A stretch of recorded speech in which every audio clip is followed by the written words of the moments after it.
এর আগেও আমার বিরুদ্ধে সুপ্রিম কোর্ট পর্যন্ত যাওয়া হয়েছে।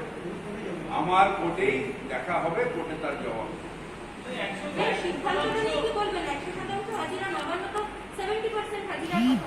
আমরাও রোস্টারের কথা বলেছি, আমরাও হাজিরা কিন্তু রোস্টার। তার কারণ আমার কনজারভেন্সি কর্মীকে যদি আমি 70% করি, কলকাতা পরিষ্কার হবে না। হেলথের কর্মীকে যদি 70% করি, কলকাতার মানুষ বাঁচবে না। তাই আমাদের দায়িত্ব আছে আগে আমরা মানুষকে পরিষেবা দেব, এবং সেই কাজটা করছি। অ্যাটেন্ডেন্স হবে রোস্টার হিসেবে। লকডাউনের সময় যে 10 জন কর্মী আসতে পারেননি, তাদের যাদের বেতন কাটা হচ্ছে সে বিষয়ে কোনো চিন্তা ভাবনা আপনারা করেছেন? এটা এই কেসটা আমি জানি না, আমার কাছে আসতে দিই। সূর্যকান্ত মিশ্র আমাদের তরফ থেকে একটু বলছিলেন যে এই যে সর্বদলীয় বৈঠকে যে পরামর্শ দেওয়া হয়েছিল সেই মতো রাজ্য সরকার চলেনি, আজকে এই পরিস্থিতি হয়েছে এবং রাজ্য সরকার লকডাউন। এখন পরিস্থিতি মমতা বন্দ্যোপাধ্যায় যেভাবে সামলেছেন, সূর্যবাবুর দলেরা যখন এর 50% হয়নি, কলকাতায় 7 দিন জল জমেছিল, সুন্দরবনে তছনছ হয়ে গেছিল, সাগরদ্বীপ তছনছ হয়ে গেছিল। বিরোধী নেত্রী হিসেবে দৌড়ে গেছিলেন মমতা বন্দ্যোপাধ্যায়। আমরা ছিলাম সেই সময়, মানুষের সাফারিং দেখেছিলাম। আজকে উনি করতে পারেননি, এখন যখন মিটিংয়ে এসছেন তখন এই কথাগুলো বলছেন। আমরা সহমতের বেসিসে, গণতন্ত্রের বেসিসে মমতা বন্দ্যোপাধ্যায়ের সরকার চালাচ্ছেন এবং গণতান্ত্রিক পদ্ধতিতেই চলবে। বিরোধী দল নিশ্চিতভাবে বলতে পারেন অনেক কিছু, কিন্তু সুব্রত বক্সী নিজেও নিয়েছিলাম সেদিনকার সূর্যকান্ত মিশ্রকে আলাদা প্রাধান্য দিয়ে মমতা বন্দ্যোপাধ্যায় তার সাজেশন শুনেছিল। আজ পর্যন্ত এই সময় পর্যন্ত একটা সাজেশনের বাইরেও করেনি। দুর্ভাগ্য যে সাজেশন তিনি দিয়েছিলেন তাকে ভঙ্গন করেছেন তিনি। তার কারণ সময় সময় আন্দোলনের নাম করে টিভিতে ক্যামেরায় ছবি দেখাবেন বলে বিভিন্ন সময় বিভিন্ন জায়গায় হাজির হয়েছে। সোশ্যাল ডিস্টেন্স বা ফিজিক্যাল ডিস্টেন্সকে তাকে ফেলে দিয়ে সার্বিকভাবে আপনারা দেখেছেন নানা রকম অনুষ্ঠানে তারা গিয়ে হাজির হয়েছে। কাজেই মানা হয়নি, কথাটা সম্পূর্ণ ভুল। আজ এই মুহূর্তে দাঁড়িয়ে বাম রামের সাথে মিশে যাওয়ার পরে যে কথাটা বাবু বলল, তাদের নিজেদের দৃষ্টিভঙ্গি বদলেছে। স্বাভাবিকভাবে তাদের সবসময় মনে হচ্ছে কিছু বলতে না পারলে মনে হয় সংবাদ মাধ্যম থেকে দূরে চলে যাচ্ছে। তার কারণ ফিজিক্যালি তাদের কোথাও বাংলা জুড়ে কোনো কাজকর্ম নেই। বক্সিদা আপনাদের বেশিরভাগইটাই বলেছেন। আমি শুধু যোগ করতে চাই, যারা আমাদের সরকারের সমালোচনা করেন, যারা সরকারকে বলেন, মুখ্যমন্ত্রীকে বলেন আর মমতা যে আসবেন, তাদের বলি আপনি আচার্য ধর্ম পরের শিখাও। আজকে বাংলাকে যারা শেখাতে আসছেন তারা কারা, তাদের নেতৃত্বে কারা? যারা গুজরাট শাসন করেছিলেন বা এখনো গুজরাটে যাদের পার্টি শাসন করছে, তারা এখন বাংলা দখলের চেষ্টা করছে। তাই আজকে একটা ছোট্ট কম্পারেটিভ, কোভিড নিয়ে বলা হয়েছিল যে উহান অফ ইন্ডিয়া, বাংলাকে বলা হয়েছিল উহান অফ ইন্ডিয়া। আজকে যদি শুধু কোভিড দেখে, তাহলে কোভিডে আজকে প্রত্যেক 10 লাখে আমাদের বাংলায় কত 10 লাখে পজিটিভ কেস করত? 70.49। আর বাংলার স্থান কত কোভিড পজিটিভে? বাংলার স্থান 13তম। জাতীয় গড় কত প্রত্যেক 10 লাখে? 1059.67। তাহলে উহান কোনটি? গুজরাটকে যদি রাখেন তাহলে এই জর্জীয় স্তরের কাছাকাছি প্রায় গুজরাট রয়েছে,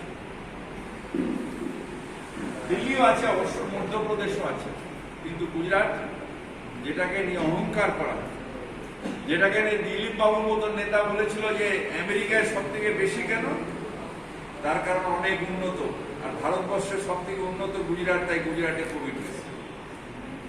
সেই গুজরাটে একটা ভিডিও আমার কাছে এসেছে, সেই ভিডিওটা এক্ষুনি বক্সিদাকে দেখাচ্ছি। সেই ভিডিওতে উন্নততর গুজরাট সিভিল হসপিটালের উন্নততর গুজরাটের সিভিল হসপিটাল একজন ডেড বডি পড়েছিল আমাদের এমআর ভাঙুরে, তাও কোভিডে নয়, সেখানে 4 ঘন্টা মারা যায়নি বলে সেটাকে তুলে বাবুলদা দেখিয়েছে। আর এই গুজরাটের সিভিল হসপিটালে কি অবস্থায় রয়েছে মানুষ আর মৃত্যুর পেশেন্ট, এবং সেখানে নোংরা,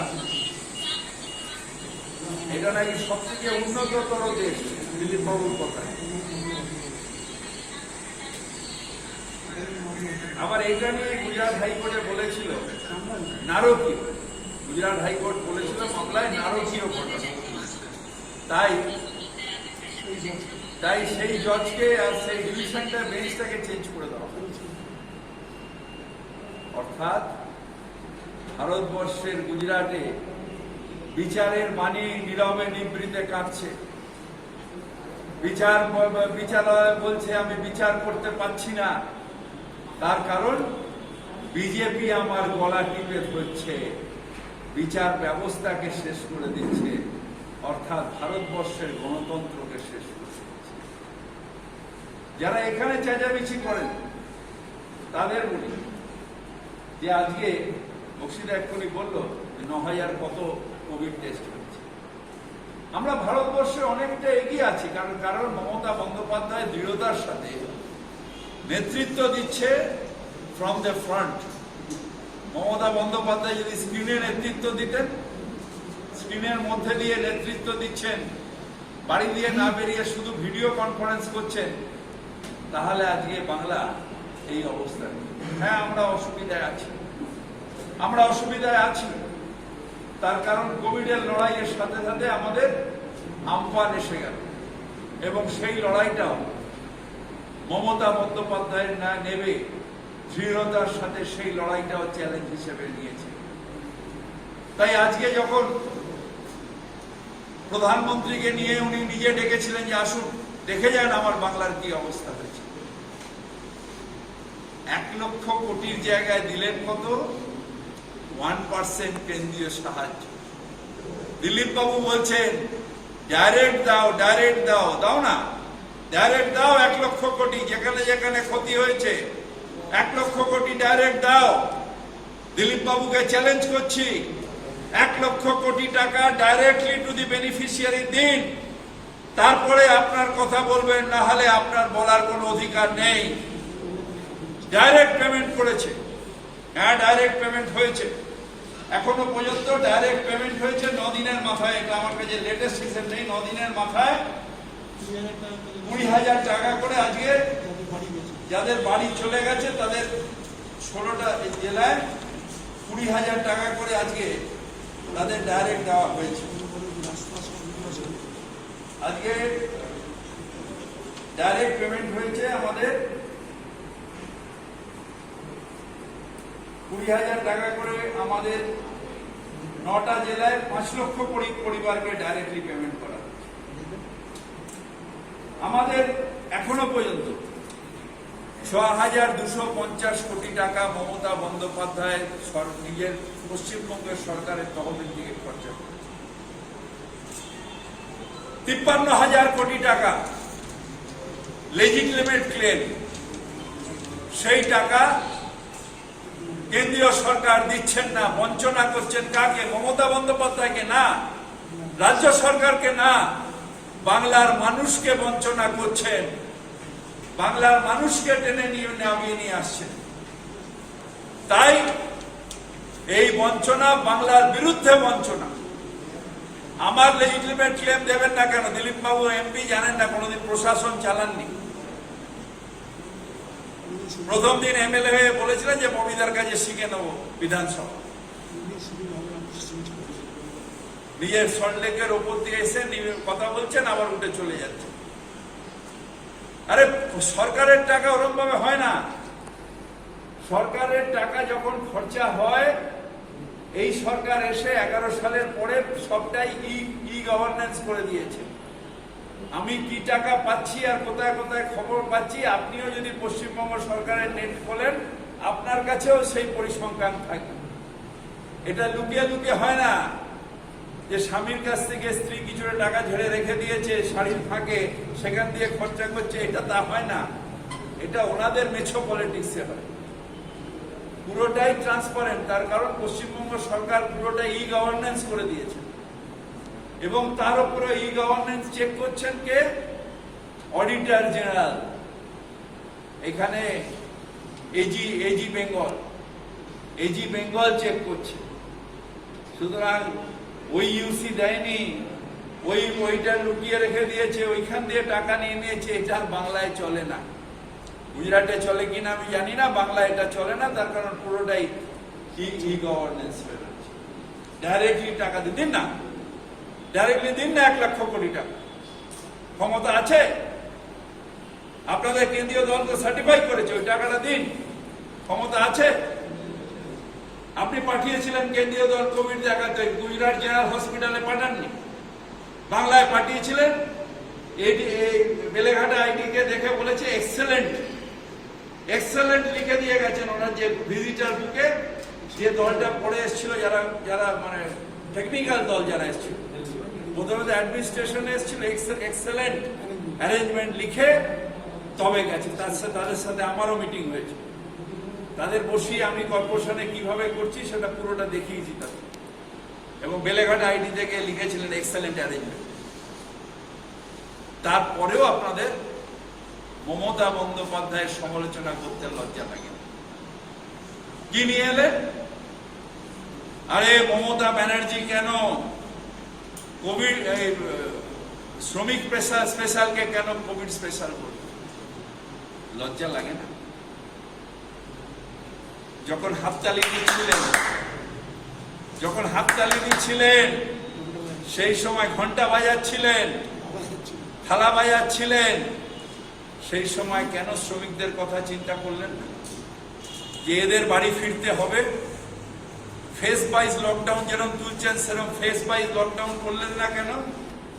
7 দিন সময় দিলাম, এতগুলো ট্রেন দিলাম, সবাই যে যার বাড়ি ফিরে যাও না।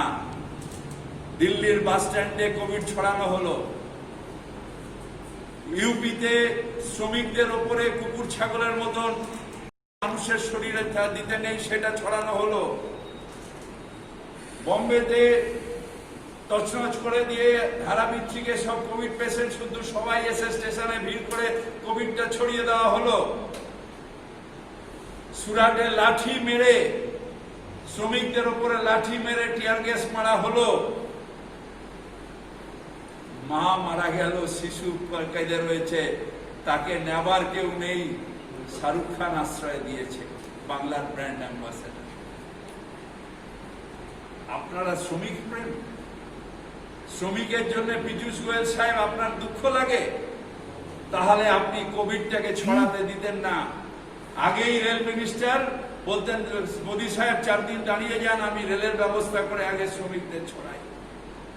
রেল শ্রমিকগুলোকে কুকুর বেড়ালের মতন রাখলেন, তাদের সবাইকে আক্রান্ত করে দিলেন। তারপর বললেন যাও বাংলায়, উহান অফ ইন্ডিয়া বলেছি, উহান অফ ইন্ডিয়া বানাও।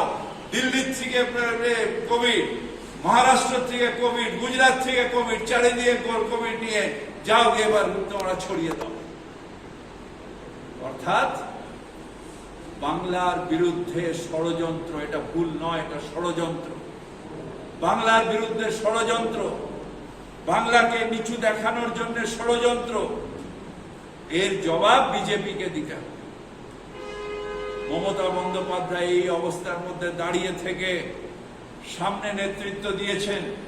প্রত্যেকটা কোভিড হসপিটালে যেখানে দরকার দৌড়ে গেছেন, নিজের জীবনকে পরোয়া না করে মানুষের স্বার্থে দাঁড়িয়ে কিভাবে সোশ্যাল ডিস্টেন্সিং করে দেখিয়েছেন। রেশনের সমস্যা শুনেছেন, রেশন দোকানে দৌড়েছেন, কিন্তু আমি চ্যালেঞ্জ নিচ্ছি, একটু আগে বক্সিদাকে বলছিলাম, একটা লোক নেই যে পশ্চিমবঙ্গের খাদ্য চেয়েছে খাদ্য পায়নি, একটা লোক নেই। প্রেসের সামনে সাজিয়ে বলা যায়, মাগো আমি খেতে পাচ্ছি না, আমাকে গুলি করে দাও, আমাকে খাবার দিও না, গুলি করে দাও। সেই আবার বলছে কি, সে বলছে না আমি পেয়েছি, বিজেপি অ্যাক্টিং করতে বলেছিল, আমি তো যাত্রা পার্টির লোক, অ্যাক্টিং করছি। অর্থাৎ পশ্চিমবঙ্গের মানুষকে নিয়ে যাত্রা করছে কারা? বিজেপি যাত্রা করছে। পশ্চিমবঙ্গ মানুষকে নিয়ে যাত্রা করছে, একটা লোক অনাহারে মারা যায়নি, একটা লোক নয়। যারা শ্রমিক, আমি নিজে গেছি বড় 7-এ, ওই আমাদের বানতলায় যে লেদার ইন্ডাস্ট্রি, ওখানে প্রচুর বাইরের শ্রমিক রয়েছে, আমি নিজে সেখানে গেছি। প্রত্যেকে বলছেন স্যার আমি জিআরের চাল পেয়েছি, আরাম করে রয়েছে, কোনো অসুবিধা নেই। প্রত্যেকটা আমাদের ওখানকার কাউন্সিলররা খাবার ব্যবস্থা করেছে, যতদিন তারা নিজেরা রান্না করেনি, ফ্যাক্টরিগুলো অনেকদিন বন্ধ ছিল, সেখানে খাবারের ব্যবস্থা করে খাবার দিয়েছেন। তারপরে তারা রান্নার নিজেরা ব্যবস্থা করে, চাল ডাল সব মমতা বন্দ্যোপাধ্যায়ের কথায় প্রত্যেকটা বাড়িতে পৌঁছেছে। আজকে স্পেশাল রেশন কুপন তাদের বাড়িতে পৌঁছেছে। সেখানে শুধু সমালোচনা, পশ্চিমবঙ্গে খারাপ। আরে পশ্চিমবঙ্গে খারাপ নয়, আপনার নিজের গুজরাট খারাপ, মধ্যপ্রদেশ খারাপ। কেন গুজরাটে হলো? কেন আগের থেকে লকডাউন করলেন না? ট্রাম্পকে নিয়ে এসে গ্যালারি শো করার কথা ছিল, তাই আজকে আহমেদাবাদ 3 নম্বরে চলে গেছে। গ্যালারি শোয়ের দরকার ছিল? কেন গভর্নমেন্ট ফেলে দেওয়ার জন্য কেন ষড়যন্ত্র হলো? তা কেন তখন কেন হলো না লকডাউন? তখন লকডাউন করলেন না কেন? মধ্যপ্রদেশে দখলদারি, গভর্নমেন্ট ফেলে দিয়ে গভর্নমেন্টের দখলদার নেবে। অত্যন্ত খারাপ দিন আসছে, অত্যন্ত খারাপ দিন। মমতা বন্দ্যোপাধ্যায় আছেন, বাংলার মানুষ আছে। এবার মমতা থাকবে না। কি যেন ডায়লগটা দিয়েছে, হ্যাঁ, আর নয় মমতা। মমতা কে মমতা? আজকে মমতা কিসের প্রতীক? আমরা যারা বাংলার মানুষ, ওই মেয়েটা দাঁড়িয়ে আছে, ও একটা মমতা, এই একটা মমতা, ওই ওখানে টুপি পড়ে রয়েছে, ও একটা মমতা। এরা সবাই আজকে মমতা। সাধারণ ঘরের বাংলার মেয়ে প্রত্যেকে মমতা। অর্থাৎ বাংলার থেকে এই বাংলার মানুষকে তাড়িয়ে দাও। দিল্লি গুজরাট থেকে এসে দখলদারি নেবে। বাংলার যে ছেলেরা, আমরা যারা বাংলার ছেলে, আমরা নপুংসক হয়ে চুরি পড়ে থাকবো। মমতা চলে যাবে, মমতারা চলে যাবে, এখানে এসে গুজরাট থেকে হবে আর একটা গুজরাট জেনারেল হসপিটাল, এই পিজি হাসপাতাল তৈরি হবে, মেডিকেল কলেজ তৈরি হবে। বাংলার মানুষ বলছে না, না, মমতা আছে, মমতা থাকবে, বাংলা এগিয়ে যাবে, এগিয়ে বাংলা। তাই মমতা এগিয়ে চলো, আমরা বাংলার মানুষ তোমার সাথে আছি। Thank you. বিদেশি বিমান আসা বন্ধ করা হোক, তারপরেও 48 ঘন্টা বিদেশি বিমান চালানো হয়েছে ভারতবর্ষ জুড়ে, বাংলা তার থেকে বাদ যায়। এবং মমতা বন্দ্যোপাধ্যায় প্রথম দিন থেকে মানুষ উপলব্ধি করেছে, আপনাদের বহু সংবাদ মাধ্যম সেগুলিকে প্রতিফলিত করেছে। আজকে আপনাদের এখানে দেখেছি ভবানীপুর বিধানসভা কেন্দ্রের কিছু কথা আপনাদের সামনে বলার জন্য। মূলত সবাই আমরা অবগত আছি, বিশ্বজুড়ে করোনার প্রভাব তথা কোভিড-19 ধীরে ধীরে ভারতেও অনুপ্রবেশ করেছে এবং একটা ভয়াবহ রূপ নিয়েছে। কিন্তু অত্যন্ত আশ্চর্যজনকভাবে আমরা লক্ষ্য করেছি, করোনার শুরুতে, অর্থাৎ বাংলায় যখন করোনা শুরু হয়, ভারতবর্ষ জুড়ে শুরু হতে বাংলায় যখন আসে, তখন প্রায় মার্চের 3য় সপ্তাহে এসে আমরা পৌঁছই। সেই মুহূর্তে দাঁড়িয়ে মমতা বন্দ্যোপাধ্যায় এর দৃঢ়তা উপলব্ধি করে উনি 23 তারিখ সর্বদলীয় বৈঠক ডেকে পরবর্তী পর্যায়ে 23 তারিখ বিকেল 5টা থেকে লকডাউন ঘোষণা করেছেন। ভারতবর্ষের মাননীয় প্রধানমন্ত্রী 22 তারিখে জনতা কার্ফিউ করার পরেও 48 ঘন্টা পরে যে লকডাউন ঘোষণা করেছে তার 24 ঘন্টার মধ্যে মমতা বন্দ্যোপাধ্যায় সর্বদলীয় বৈঠক ডেকে সবার সাথে আলোচনা এবং ভয়ঙ্কর এই অতিমারী রোগকে প্রতিরোধের জন্য সমস্ত বিরোধী রাজনৈতিক দলের সাহায্য চেয়ে সেদিনকার প্রেস কনফারেন্স করেছিল। পরবর্তী পর্যায়ে 24 তারিখে রাত 8টার সময় প্রধানমন্ত্রী মাত্র 4 ঘন্টার ব্যবধানে 12টা থেকে লকডাউন ঘোষণা করে। কিন্তু সেই অবস্থা বলছেন মোদি হয়তো মুমকিন হয়, অর্থাৎ ভারতবর্ষের পৃথিবীর সমস্ত দেশ নাকি ভারতবর্ষকে আশীর্বাদ করছে, মোদি সাহেবকে আশীর্বাদ করছে যে তিনি করোনা রুখে দিতে পেরেছেন। তিনি বিবৃতি দিয়ে বলেছিলেন যে মহাভারতের যুদ্ধ 18 দিন হয়েছে, তাকে 21 দিন সময় দিলে তিনি করোনা সাফ করে দেবেন। এই পরিস্থিতির উপর দাঁড়িয়ে আমরা লক্ষ্য করে দেখেছি যে ক্রমে যেভাবে ভারতবর্ষের মাটিতে দাঁড়িয়ে করোনা প্রভাবিত হচ্ছে, আস্তে আস্তে এটা এমন একটা জায়গায় যাতে শীর্ষে না চলে যায় সেই অবস্থা আজকে 5ম স্থানে এসে দাঁড়িয়েছে। আজকে কিন্তু এই প্রসঙ্গে আর বিরোধী রাজনৈতিক দলের কোনো ক্ষমতা, কোনো বক্তব্য নেই। তো স্বাভাবিকভাবে এই প্রচেষ্টার মধ্য দিয়ে একদিকে বিভিন্ন জায়গায় রেশন বিলি করার জন্য যেখানে যেখানে কোথাও রেশন ডিলাররা কিছুটা পরিমাণে ওজনে কম দেওয়ার জন্য ইন্সপেকশন বসিয়ে ইন্সপেক্টরকে পাঠিয়ে তাদেরকে চিহ্নিত করে প্রায় 700-750 ডিলারকে যেমন শোকজ করেছেন, তেমনি প্রায় 60 জন ডিলারকে তিনি সাসপেন্ড করেছেন।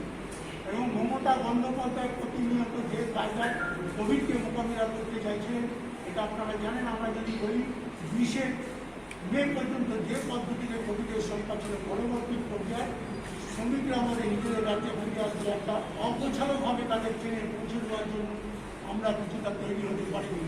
তাও এর মধ্যে মমতা বন্দ্যোপাধ্যায় যতটা পারছেন বাড়িতে কাটিয়ে কোয়ারেন্টাইন সেন্টারে রেখে তারা সেই ব্যবস্থা করছেন। অথচ উল্টো দিকে আমরা লক্ষ্য করে রেখেছি বাংলায় যাতে অন্য রাজ্যের শ্রমিকরা অসুবিধে না করে, একমাত্র মুখ্যমন্ত্রী ভারতবর্ষের তিনি চিঠি লিখে 18টা রাজ্যকে বলেছিলেন যার যেখানে শ্রমিক আছে যে রাজ্যেরই হোক তাকে সাহায্য করা হোক। কিন্তু বাংলার মাটিতে দাঁড়িয়ে মমতা বন্দ্যোপাধ্যায় 711টা সেন্টার খুলে সেই সমস্ত শ্রমিকদের রেখেছেন, খাইয়েছেন। শুধু তাই নয়, আজ এই লকডাউন কমে যাবে, প্রায় আনলকে চলে গেছে, কেউ আর বাংলা থেকে ফিরতে চাইছে না। তার কারণ এখানে তাদের দেখভালের ব্যবস্থা আছে। তিনি চেষ্টা করেছেন কোভিড হসপিটাল বাড়াতে বিভিন্ন জায়গায় পৌঁছে আজকে 18,000 বেডের ব্যবস্থা করেছে। এর মতো পরিস্থিতিতে বাংলার মাটিতে দাঁড়িয়ে ভারতবর্ষের ক্ষমতাসীন রাজনৈতিক দল যে কায়দায় সমালোচনা করছে অত্যন্ত দুঃখজনক। শুধু চাই নয়, আমরা আমাদের ভাষায় বলি অত্যন্ত নোংরামি। তার কারণ রাজনৈতিকভাবে যখন মানুষ বিপদে পড়ে তখন সমস্ত রাজনৈতিক দলের সংঘবদ্ধ লড়াইয়ের প্রয়োজন। সুবিধা অসুবিধার কথা নিশ্চয়ই আলোচনা করার প্রয়োজন আছে, কিন্তু সুসংগতভাবে মানুষের পাশে দাঁড়ানো। কিন্তু আমরা অত্যন্ত আশ্চর্যজনকভাবে লক্ষ্য করছি বিভিন্ন জায়গায় বিশৃঙ্খলা সৃষ্টি করার জন্য এই রাজনৈতিক দলগুলি ঘুরে দাঁড়াচ্ছে। এবং যে সময় মমতা বন্দ্যোপাধ্যায় একটু সোজায় দাঁড়াবার চেষ্টা করেছেন বাংলার মানুষকে নিয়ে, সেই সময় আমফানের প্রভাব গত 20শে মে এই আমফান বাংলাকে আবার বিধ্বস্ত করে চলেছে। শুধু তাই নয়, ইতিমধ্যে আপনারা দেখেছেন যে প্রধানমন্ত্রী এসে ঘুরে গেছেন, মাত্র 1000 কোটি টাকার অনুদান দিয়ে দিয়েছে। আর রাজ্য নিজের এই অবস্থার মধ্যে দাঁড়িয়ে ভারতবর্ষের একমাত্র রাজ্য সরকারের অধীনে কর্মরত কোনো মানুষের একদিনেরও বেতন কাটেনি। পুরো বেতন দিয়েছেন এবং যথাসময় বেতন দিয়েছেন। তার আয় প্রায় স্তব্ধ হয়ে গেছে। সে অবস্থার উপর দাঁড়িয়ে কুড়িয়ে কাছে 6,250 কোটি টাকা একটা প্রজেক্ট তৈরি করে তিনি শুরু করেছেন তার এই আমফানের ক্ষতিগ্রস্ত, যা প্রায় 16টা জেলাকে বিধ্বস্ত করে দিয়েছে। ইতিমধ্যে তার তালিকা খাটিয়ে দেখার জন্য আমরা কেন্দ্রীয় দল এসেছিল, তারা তাদেরকে সহযোগিতা করে তাদেরকে হেলিপ্যাডে পাঠিয়ে সড়ক পথে পাঠিয়ে তারা যেভাবে চেয়েছে তাদেরকে পর্যবেক্ষণ করানো হয়েছে। গতকাল সভা হয়েছে, কিন্তু তাতে আপনারা দেখেছেন প্রায় 1 লক্ষ কোটি টাকার যে ক্ষতি মমতা বন্দ্যোপাধ্যায় 20 তারিখ নবান্নে বসে যে সমস্ত পরিস্থিতি মোকাবিলা করেছিলেন, সেই মমতা বন্দ্যোপাধ্যায় প্রথম দিনই বলেছিলেন লক্ষ কোটি টাকার উপর, সেটা কালকে আমরা সেই কাগজ তুলে দিয়েছি।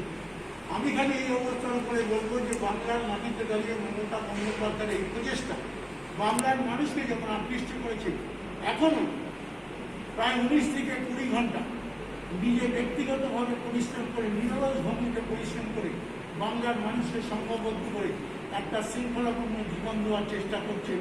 আর তাদের বিরোধী রাজনৈতিক দলের সদস্যরা বিভিন্ন ভাষায় বিভিন্ন দিকে তাকিয়ে যে সমস্ত কথাবার্তা বলছেন, তা রাজনৈতিক ময়দানে দাঁড়িয়ে আমি বলতে পারি অত্যন্ত নিম্নমুখী। এই অবস্থার উপর দাঁড়িয়ে বাংলা যেভাবে পরিচালিত হচ্ছে, আমরা মনে করি তথা বাংলার মানুষ মনে করে পশ্চিমবাংলার মাটিতে মমতা বন্দ্যোপাধ্যায় আছে বলে আজকে আমফান এবং কোভিড-19কে একসাথে মোকাবিলা করা যাচ্ছে। তো আমি আপনাদের এতটুকু বললাম, বাকি কিছু অংশ আমি রাজনীতি সে বিচার করলাম। 72 ওয়ার্ড, তার মধ্যে যে হসপিটাল আছে অর্থাৎ SSKM হসপিটাল, চিত্তরঞ্জন সেবা সদন আছে, সেখানে ক্যান্সার হসপিটাল আছে, সেখানে যারা পেশেন্ট নিয়ে আসতো তাদের শুধু সংঘবদ্ধ করে দুবেলা একটা কমিউনিটি কিচেন, একটা NGO মাধ্যমে একটা কমিউনিটি কিচেন সেন্টার করে তারা জনে জনে খাবার বিলি করেছে। শুধুমাত্র রান্না করা খাবারও যেমন বিলি করেছে, অন্তত রোজ এই 8টা ওয়ার্ড মিলিয়ে প্রায় 1200 থেকে 1500 লোককে খাবার বিলি করেছেন। তেমনি প্রতিনিয়ত গত 70 দিন ধরে দুস্থ মানুষের কাছে তার খাদ্য সামগ্রী পৌঁছে দিয়েছে, প্রায় খাদ্য সামগ্রী পৌঁছে দিয়েছে। কিন্তু অত্যন্ত আশ্চর্যজনকভাবে এই ভবানীপুর কেন্দ্রের মধ্যে আমরা লক্ষ্য করেছি যে এই কর্মযজ্ঞ চলার সময় একদিকে মহামারীতে বাংলা মানুষ বিপর্যস্ত হচ্ছে, জায়গায় জায়গায় মানুষ না খেতে পেয়ে বসে যাচ্ছে, ছোট কলকারখানা বন্ধ হয়ে যাচ্ছে, এবং বিভিন্ন সময় যারা রাস্তাঘাটে হকারি করে তাদের অর্থনৈতিক আয় বন্ধ হয়ে গেছে। এই অবস্থার উপর দাঁড়িয়ে তৃণমূল কংগ্রেসের সর্বস্তরের সহকর্মীরা, কাউন্সিলর সহ প্রথম দিন থেকে যে কায়দা মানুষের কাছে পৌঁছলেন, বিরোধী রাজনৈতিক দলের কাউকে সেদিনকার ভবানীপুরে আমরা চলে দেখিনি। আমি জানি না অন্য কেউ দেখেছেন কিনা, অন্তত আমি প্রয়োগ করে বলতে পারি বিভিন্ন রাজনৈতিক দল তথা কংগ্রেস, CPM এবং BJP একটা মানুষকে আমরা চোখে দেখিনি যে সেদিনকার মানুষের পাশে এসে দাঁড়িয়েছে। এই অবস্থার উপর দাঁড়িয়ে আর একদিকে আমরা প্রতিনিয়ত লক্ষ্য করেছি মমতা বন্দ্যোপাধ্যায়কে রাজ্যভিত্তিক ব্যবস্থার সার্বিক প্রচেষ্টা সত্ত্বেও তাতে বিদ্যুৎ করে সময় সময় বিরোধী রাজনৈতিক দল বক্তব্য রাখছে। যারা রাজ্যের উপর দাঁড়িয়ে মাননীয় মুখ্যমন্ত্রী যখন প্রথম দিন লকডাউন ঘোষণা করে, বিরোধী রাজনৈতিক দলের সাথে সংঘবদ্ধ আলোচনার পর ভারতবর্ষের কোনো রাজ্যে এই কায়দায় লকডাউন শুরু হয়নি। শুধু তাই না, কেন্দ্রীয় সরকারও এই কায়দায় লকডাউন শুরু করেনি, যে বিরোধী রাজনৈতিক দলকে সংঘবদ্ধ করে লকডাউন ঘোষণা করার আগে আলোচনা করে নিতে চাই যে সবার সহযোগিতার সঙ্গে দরকার। প্রতিনিয়ত এটা বলতে ভালো লাগে সরকার না সরকার, গণতন্ত্রের আমলে আমরা 34 বছর সরকার দেখি, আর এই সরকার দেখানোর ফলে মানুষ তাদের বিদায় করে দিয়েছে। তারপরেও যাদের শিক্ষা হয়নি, ভবিষ্যতে আরো কিছু তাদের পাওনা আছে।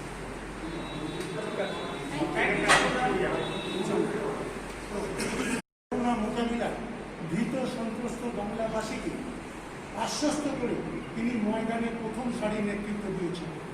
আমরা দেখেছি তাকে প্রথম অবস্থায় তিনি বেরিয়ে সময় সময় মানুষের কাছে পৌঁছেছেন এবং বিভিন্ন জায়গায় যাতে কোভিড পেশেন্ট তৈরি হলে তাকে ঠিকমতো চিকিৎসা দেওয়া যায়, তার জন্য ধীরে ধীরে প্রায় 10, 12, 15 থেকে করতে করতে আজকে বাংলায় এই মুহূর্তে দাঁড়িয়ে প্রায় 70টা, আরও 10খানা তার ইচ্ছা আছে, চেষ্টা চালাচ্ছেন। 70খানা কোভিড হসপিটাল তৈরি করেছে এবং আসন, সেই কোভিড হসপিটালের আসন প্রায় 18,000-এর উন্নতি করেছে। স্বাভাবিকভাবে মমতা বন্দ্যোপাধ্যায়ের চিন্তাধারা ধীরে ধীরে হলো, তিনি প্রথম থেকে প্রচেষ্টা চালিয়েছিলেন যাতে পরীক্ষা নিরীক্ষার মধ্য দিয়ে পজিটিভ কেসকে আইডেন্টিফাই করে তাকে চিকিৎসা দেওয়া যায়। কিন্তু আপনারা সবাই জানেন প্রথম অবস্থায় যে কিট বাংলায় পাঠানো হলো এবং তাতে পরবর্তী পর্যায়ে মাত্র 48 ঘন্টার মধ্যে নোটিশ করে সেই কিট ইনভ্যালিড কিট বলে আওয়াজ তুলে তারা ফেরত নিয়ে গেল এবং সাথে সাথে মমতা বন্দ্যোপাধ্যায় বন্দ্যোপাধ্যায়দের মাত্র 4 থেকে শুরু করে 4, 5, 6 করতে করতে ল্যাবরেটরি স্কুল দেওয়া হয়। মমতা বন্দ্যোপাধ্যায় একসাথে 40টি ল্যাবরেটরি আবেদন করেছিলেন, কিন্তু তাকে ধীরে ধীরে আজকে যে জায়গায় নিয়ে এসছে, তাই এই প্রথম অবস্থায় কিছুটা এই কেন্দ্রীয় সরকারের গাফিলতির জন্য পরীক্ষা নিরীক্ষা কম হলেও এখন বাংলায় যে পরীক্ষা নিরীক্ষা প্রায় 10,000-এর পৌঁছতে চলেছে। গতকালও 9,664টা পরীক্ষা হয়েছে। স্বাভাবিকভাবেই মমতা বন্দ্যোপাধ্যায় প্রচেষ্টা চালিয়ে যাচ্ছেন যাতে বাংলার মানুষকে সামনে থেকে নেতৃত্ব দিয়ে বাংলার এই কোভিড থেকে তিনি উদ্ধার করতে পারেন। কিন্তু সাথে সাথে আমরা একটা কথা নিশ্চিতভাবে বলবো, অদ্ভুতভাবে এই লকডাউন পদ্ধতি চলার পর 29শে এপ্রিল লকডাউন পদ্ধতিতে প্রথম অবস্থায় কেন্দ্রীয় সরকার ঘোষণা করলে আন্তঃরাজ্য চলাচল শুরু করে 29শে এপ্রিল শুরু করার পর স্বাভাবিকভাবে রাজ্য সরকার অর্থাৎ মমতা বন্দ্যোপাধ্যায় তৎপর হয়ে ভারতবর্ষের বিভিন্ন রাজ্যে যারা পারিবারিক শ্রমিক আছেন, আমার এই কথাটা বলা ঠিক না, পারিবারিক কথা নয়, ঘরের শ্রমিক যারা বাংলার ছিলেন তাদেরকে যাতে ফেরানো যায় এবং বিভিন্ন জায়গায় শিক্ষার্থী এবং দর্শনার্থী তীর্থযাত্রী যারা ছিলেন তাদের ফেরানোর জন্য নানান রকম প্রক্রিয়ার মধ্য দিয়ে বাস ব্যবস্থা করে তিনি ফেরাতে আরম্ভ করেন। আপনারা সকলেই জানেন যে শুধুমাত্র কোটাতে রাজস্থানে বিভিন্ন ইউনিভার্সিটি এবং কলেজে যারা পড়ুয়া ছিল সেই পড়ুয়াদেরও তিনি ফিরিয়ে এনেছেন এবং রাজ্যে নিজে খরচা দিয়ে সেগুলো করেছেন। তারপর 1 মে থেকে যখন তিনি আশ্বস্ত করলেন যে রেলমন্ত্রী বললেন যে ট্রেনে করে পরিযায়ী শ্রমিকদের ফেরত দেওয়া হবে, অর্থাৎ রাজ্যের শ্রমিকরা ফিরতে পারবেন, সেই অবস্থা দাঁড়িয়ে মমতা বন্দ্যোপাধ্যায় প্রথম থেকেই একটা প্রচেষ্টা চালিয়েছিলেন যাতে যারা ফিরবেন তাদের স্টেশনের উপর দাঁড়িয়ে যাতে পরীক্ষা নিরীক্ষা করে এবং বিভিন্ন জায়গায় বাস দিয়ে তাদের নিজস্ব বাসস্থানে পৌঁছে দেওয়া যায়। কিন্তু অত্যন্ত তাড়াহুড়োর মধ্য দিয়ে ভারতবর্ষের ক্ষমতাসীন রাজনৈতিক দল নানা রকম দুর্নীতি দিয়ে মমতা বন্দ্যোপাধ্যায়কে খুব সফল প্রচারের মধ্যে জড়িয়ে দেওয়ার চেষ্টা করলেন। আমরা সেদিনকার লক্ষ্য করে দেখেছি যে মমতা বন্দ্যোপাধ্যায় রেল চেয়েছেন, কটা চেয়েছেন, মমতা বন্দ্যোপাধ্যায় যে রেল চেয়েছেন সেই রেল মমতা বন্দ্যোপাধ্যায় ভেবেছিলেন ধাপে ধাপে যখন আমাদের রাজ্যের শ্রমিকরা ফিরবেন স্টেশন থেকে নামিয়ে তাকে যথাযথ শুশ্রূষার মধ্য দিয়ে বাসে করে পৌঁছে দেবেন। সেই পরিকল্পনাটাকে ভেস্তে দিয়ে ধীরে ধীরে সমস্ত রেল এমনভাবে চালিয়ে দিল, শুধু তাই নয়, চালিয়ে দিল বললে কথাটা ভুল, তাকে এমনভাবে ঠাসাঠাসি করে মানুষকে তুলে দিলেন যেন মনে হচ্ছে কুকুর ছাগলের মতো তাদেরকে ওই সমস্ত রাজ্য থেকে বিদায় করা হচ্ছে, যেহেতু বাংলার শ্রমিক। একটা বিমাকৃষ্ণ আচরণের মধ্য দিয়ে সেদিনকার যখন শয়ে হাজার মানুষ আসতে আরম্ভ করলেন এবং অপরিকল্পিতভাবে লক্ষ্য করে দেখবেন বারবার বিবৃতি আমরা দেখেছি যে রেল ভাড়াগুলো কেন্দ্রীয় সরকার থেকে 85% দেবে। আবার সুপ্রিম কোর্টে দাঁড়িয়ে কিষাণ নেতা বলেছেন যে না, রেলের ভাড়া দেওয়ার কোনো ব্যাপার কথাবার্তা হয়নি, রাজ্য সরকার সম্পূর্ণভাবে ভাড়া দিয়ে তাদের ফিরিয়ে আনছে। কিন্তু তাকে সেই সুযোগটুকুনি না দিয়ে কালে এমন অবস্থা হলো যে 40টি ট্রেন তার গন্তব্যস্থলে পৌঁছতে পারল না। 4 ঘন্টা, 6 ঘন্টা, 8 ঘন্টা থেকে শুরু করে 6 দিন, 8 দিন, 10 দিন এমন একটা পরিস্থিতি দেখলাম যে মানুষ তখন অধৈর্য হয়ে বিভিন্ন জায়গা থেকে চলতে শুরু করলো এবং 80 জন শ্রমিক শুধুমাত্র নিজের রাজ্যে ফিরে যাওয়ার জন্য আজকে নিহত হয়েছে। এই পরিস্থিতির মধ্য দিয়ে বাংলায় দাঁড়িয়ে আমাদের আজকে যে কারণে আপনাদের ডাকা, এই পরিস্থিতির উপর দাঁড়িয়ে আমরা দুটি কথা আপনাদের বলি যে শুধুমাত্র মমতা বন্দ্যোপাধ্যায় বাংলার মাটিতে দাঁড়িয়ে বাংলার মানুষকে নানা পরিকল্পনার মধ্য দিয়ে যেমন রেখেছেন, কেন্দ্রীয় সরকার 3 মাসের রেশন ফ্রি করেছেন, মমতা বন্দ্যোপাধ্যায় 6 মাসের রেশন ফ্রি করেছেন এবং পরবর্তী পর্যায়ে বিভিন্ন বিধানসভা ভিত্তিক বিধায়কদের সামনে রেখে সেই বিধানসভা এলাকার মধ্যে যারা দুস্থ, অর্থনৈতিকভাবে বিপর্যস্ত মানুষকে সাহায্য করার চেষ্টা করেছে। এই ভবানীপুর কেন্দ্রের উপর দাঁড়িয়ে মমতা বন্দ্যোপাধ্যায় একদিকে সরকার পরিচালনা করেছেন, একদিকে ভবানীপুরের অন্তর্গত আমি সুব্রত বক্সী এবং ফিরাদ হাকিম যারা এই ভবানীপুরের আমরা বাসিন্দা, তাদের তত্ত্বাবধানে সমস্ত ওয়ার্ডের কাউন্সিলরদের একত্রিত করে প্রায় 24,000 কেজি চাল, 9,600 কেজি মুসুরির ডাল, 4,800 কেজি তথা আমাদের লিটারের সর্ষের তেল এবং নানা রকম মশলাপাতির মধ্য দিয়ে বিভিন্ন জায়গায় প্যাকেট করে নিজে কোথাও তিনি বিতরণ করেছেন, এটা আপনারা চাক্ষুষ করেছেন। শুধু তাই নয়, বিভিন্ন জায়গায় সমস্ত কাউন্সিলরদের ডেকে আলোচনা করে তিনি বলেছেন যদি কোথাও ভবঘুরে মানুষ থাকে, কোথাও যদি নাইট শেল্টারের নামে বিভিন্ন জায়গাকে ঢুকিয়ে দিতে বলেছেন, যে যে ওয়ার্ডে নাইট শেল্টার আছে সেখানে সেখানে মানুষকে রেখে দেওয়া হয়েছে। এবং লক্ষ্য করে দেখবেন ওইখানে মমতা বন্দ্যোপাধ্যায় নিজেও বলেছিলেন, সেদিন জিএম গেছিলেন, শপথ দেবনাথও বলেছিলেন। কিন্তু রেল অদ্ভুতভাবে বাংলার বা রেলের এখন সামগ্রিকভাবে আপনারা দেখছেন যে রেলের যে একটা মিনিস্টার যদি এতগুলো দপ্তর দেখে, তাহলে সেই রেলের মতন একটা দপ্তরকে পিছিয়ে দিয়ে ইয়ার্কি মারা হচ্ছে।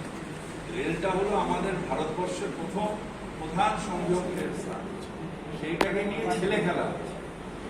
রেলের একটা আলাদা বাজেট ছিল, আলাদা ডিপার্টমেন্ট ছিল, এবং রেলটাকে সিরিয়াসলি দেখতে, কারণ ভারতবর্ষের বেশিরভাগই মানুষ রেলে যাতায়াত করেন বা সংযোগ, সেইটাকে নিয়ে অত্যন্ত ছেলে খেলামি হচ্ছে, এবং এটার জন্য পুরোটাই কেন্দ্রীয় সরকার দায়ী। সমালোচনা তো করবেই, কিন্তু প্রসঙ্গগুলো বলি। 29শে মে মমতা বন্দ্যোপাধ্যায় নিয়মকানুনের কথা বললেন,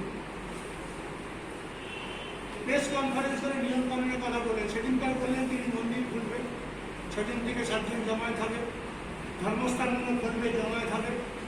দিলীপ বাবু থেকে শুরু করে সর্বকাপড়ের প্রথম দিনই বিভিন্ন জায়গায় ধর্মের নাম করে 2-4টে বিবৃতি দিলেন। আমি এসব কথা শুনতে চাইছি না, কিন্তু 1 তারিখ যখন প্রধানমন্ত্রী একই কথা বললেন, তখন তারা উদাও হয়ে গেল। আমার দুর্ভাগ্য যে বাংলায় দাঁড়িয়ে যারা সাংবাদিকতা করেন তারা এই প্রশ্নটা দিলীপ বাবুকে করলেন না, দিনারে যা সমালোচনা করেছেন আজকে কেন্দ্রীয় সরকার। কাজে আমরা বলি, শুনুন একটা কথা আমরা বলি রাজনৈতিক দলের কর্মী হিসেবে, what Bengal things today India things tomorrow, এটা তো প্রবাদ বাক্য। আজ মমতা বন্দ্যোপাধ্যায় যা ভাবে ভারতবর্ষের মানুষ 48 ঘন্টা পরে থাকবে। সেই জন্য মমতা বন্দ্যোপাধ্যায় বলতে পেরেছিল বাসে ট্রামে যে কথাগুলো আসছে, নিশ্চিতভাবে মমতা বন্দ্যোপাধ্যায় 20 জনের কথা বলেছিলেন, 20 জনের কথা বলেছিলেন। 20 জন দিয়ে মানুষের হচ্ছে না, লাখে লাখে মানুষ বেরিয়ে পড়ুন, সবাই নাকি কাজ আছে। আমার বলার দরকার নেই কার কাজ আছে, টিভিতে চেহারা দেখলে বোঝা যায় কে কি কাজে ঘুরছে। সবাই যদি মনে করেন আপনি শৃঙ্খলা ভাঙছেন, অথবা আপনি বাড়িতে আটকে থেকে দমবন্ধ হয়ে গেছে, তার জন্য বাসে উঠতে হবে, সেটা আপনার ব্যাপার। কিন্তু যে কায়দায় যতটা পেরেছে তিনি চেষ্টা করেছেন পরবর্তী পর্যায়ে মানুষের চাহিদা বুঝে তিনি বলেছেন যে একটা সিটে একজন বসুন। সেই অবস্থাকে বিশৃঙ্খলভাবে যারা ভাঙছে তাদের কোনো কথা শুদ্ধভাবে হচ্ছে। আশ্চর্যজনকভাবে যে ভাঙছে, আমি যদি আপনাকে রেখে ওই সাংবাদিক যে আমাদের সঙ্গে ছিল, বন্ধু সাংবাদিক, মুখোশটা করেনি, মানে মাস্কটা করেনি, আমি ওরা মাস্কটা করি, তিনি তাদের বলছেন না যে আপনারা এভাবে ভঙ্গ করবেন। খালি মমতা বন্দ্যোপাধ্যায়ের সমালোচনা করে বাংলার মাটিতে যারা টিকে থাকতে চাইছে, আমরা তাদের আহ্বান করছি প্রচেষ্টা চালিয়ে যান। নিশ্চিত মানুষের হাতে ভাগ্য নির্ধারণ হবে। বাংলার কোনো শক্তি নেই, মানুষ যেভাবে সংঘবদ্ধ আছে, মমতা বন্দ্যোপাধ্যায়ের প্রতি কোনো আঘাত আছে। কোভিড কেসের দিকে রাজ্য এখন অনেকটা পিছিয়ে, কিন্তু গত 3-4 দিনের হিসেব যা রেকর্ড সংক্রমণ হয়েছে, রাজ্যপালও বলছিল উদ্বেগজনক। রাজ্যপাল কি বলছেন আমি তার মধ্যে কোনটা মাসিয়ে উদ্বেগজনক, আমার উদ্বেগজনক, সবাই আমারও মনে হচ্ছে উদ্বেগজনক। তার কারণ একদিকে যেমন বিভিন্ন শ্রমিকরা ফিরছে, আর একদিকে দেখবেন টেস্টের সংখ্যা কোথায় পৌঁছে যাচ্ছে। কাল যদি প্রত্যেকটি মানুষের, আজকে আমরা যারা এখানে বসে আছি তার মধ্যে উপসর্গহীন কোনো লোক সেই রোগে আক্রান্ত কিনা আমরা কেউ জানি না।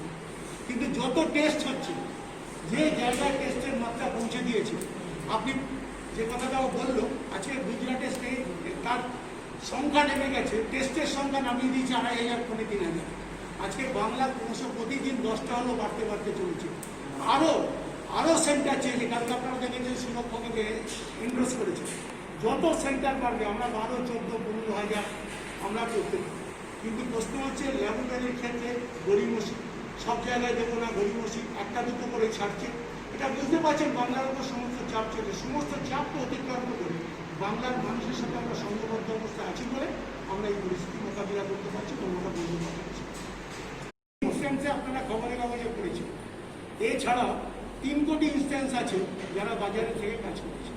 আপনি যখন বলছেন কোন কাউন্সিলরকে পাইনি, সে কাউন্সিলরকে আদৌ পেয়েছে কিনা, কে বিবৃতি দিল, সে কোন রাজনৈতিক দলের সমর্থক আগে সেটা তুলে হচ্ছে, তার বলতে সুবিধা। আমাদের ম্যাক্সিমাম একটা মানুষ, আপনারা নিজেরা যারা চলাফেরা করেছেন, এইখানে যারা উপস্থিত আছেন সাংবাদিক মহল, যারা চলাফেরা করেছেন, তারা বলুন তো কলকাতা শহর এবং শহরতলিতে কাউন্সিলর বা জনপ্রতিনিধি নেই। আমরা কিন্তু সেই অভিজ্ঞতা থেকেই বললাম। সেই জন্য আমি বলছি যেখানে বলছে সেটা রাজনৈতিক দল সমালোচক। শুনুন, একটা কথা আপনাকে বলছি, আমার বলতে কোনো দ্বিধা নেই।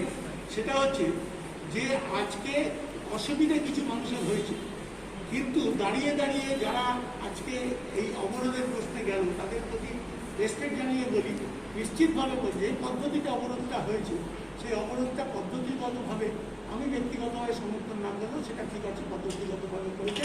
আর বহু মানুষ মাস্ক ফাস্ক ছিল না, তারা বাজারে নেমে সোশ্যাল ডিস্টেন্সের কোনো মানা ছিল। কিন্তু যারা এটা উস্কে এই জিনিসগুলো করেছেন তারাই এই ধরনের বিবৃতি দিয়েছেন যে কাউন্সিলরকে পাওয়া যাচ্ছে না বা তৃণমূলকে খুঁজে পাওয়া যাচ্ছে না। কিন্তু বাংলার মাটিতে দাঁড়িয়ে মমতা বন্দ্যোপাধ্যায় যেদিনকার সশরীরে উত্তীর্ণ হয়েছিল কোভিডের মাটিতে, সবাই দেখেছেন মমতা বন্দ্যোপাধ্যায় দণ্ডি কাটছেন। এ কথা যারা বলেছেন, এখন যারা বলছেন, তারা সেদিনকার রাস্তায় ছিল না। কিন্তু সেদিনকার সোশ্যাল ডিস্টেন্সের কথাটা অভিব্যক্ত করার জন্য যারা সংবাদ মাধ্যম তুলে ধরেছিল তাদের ধন্যবাদ। যে একটা ডিস্টেন্স কতটা মেনটেন করা দরকার সেটা চিহ্নিত করে দিয়েছিলেন মমতা বন্দ্যোপাধ্যায়। আজও বাংলার মাটিতে দাঁড়িয়ে যারা এই সিস্টেমটা মানেন তারা কিন্তু মমতা বন্দ্যোপাধ্যায় চলার পথেই সেই সিস্টেমটাকে মেনে নিয়েই হচ্ছে। উপস্থিত লাগবে, তার কারণ আমাদের এমার্জেন্সি এখনো দেওয়া হচ্ছে। তার কারণ আমাদের রাস্তা না পরিষ্কার হলে, আমাদের যদি হেলথ সার্ভিসের লোক না আসে, আমাদের যদি সিভিল সার্ভিসে না আসে, তাহলে আমাদের পক্ষে অসুবিধা হবে। সেই জন্য আমাদের কিন্তু আমরা রোস্টারে করবো, রোস্টার ডিউটিটা রোস্টার করবো, একসাথে লোক আসবে না, রোস্টার হিসেবে লোক থাকবে। আজকে সূর্যকান্ত মিশ্র এই বিষয়ে স্পষ্ট আক্রমণ করে বলছেন সরকার চলছে না, সার্কাস চলছে, ঠিক এই ভাষায়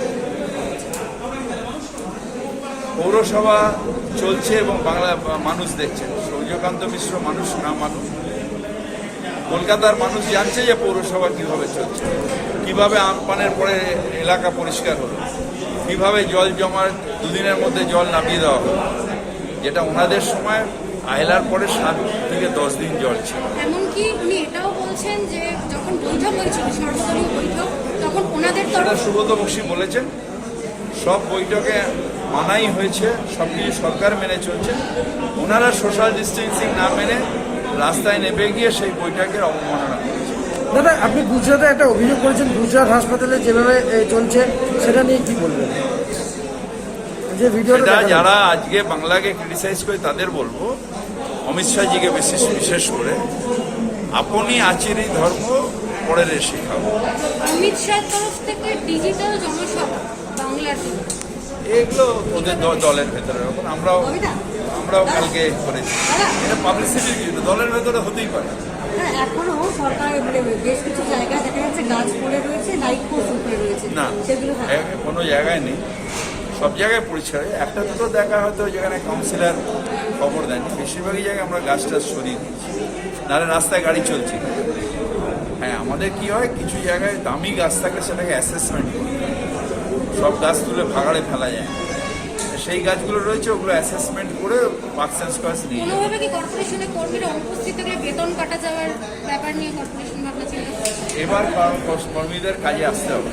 তার কারণ হচ্ছে যে কনজারভেন্সি কর্মীরা এখন প্রশ্ন তুলছে যে আমরা তো দিন রাত থাকলাম, দিন শিফট থাকলাম, যারা ওয়ার্ক ফ্রম হোমও অনেকে করেছে, কিন্তু যারা একদম আসেননি তাদের নিজেদের দায়িত্ব এবার বোঝা উচিত। কিন্তু ট্রেন চলাচল, বাস চলাচল বন্ধ। আমরা তো অনেককে দিয়েছি, যারা বাইরে থাকেন অনেককে আমরা জায়গা দিয়েছি। যদি কোনো কর্মী বাইরে থাকেন, আসতে অসুবিধা হচ্ছে, বলবেন, আমরা ব্যবস্থা করি। কারণ আমাদের এইগুলো কর্পোরেশন, এগুলো তো ফাঁকা পড়ে আছে, আমরা এখানে থাকার ব্যবস্থা করে দিই। দাদা, বর্ধমান স্টেশন আজকে আবার ভেঙেছে। অপদার্থ বিজেপি এবং অপদার্থ রেল মন্ত্রী রেলকে প্রায় তুলে দেওয়ার চেষ্টা করছে বিজেপি, প্রাইভেটাইজ করার চেষ্টা করছে, তাই রেলের এই অবহেলা।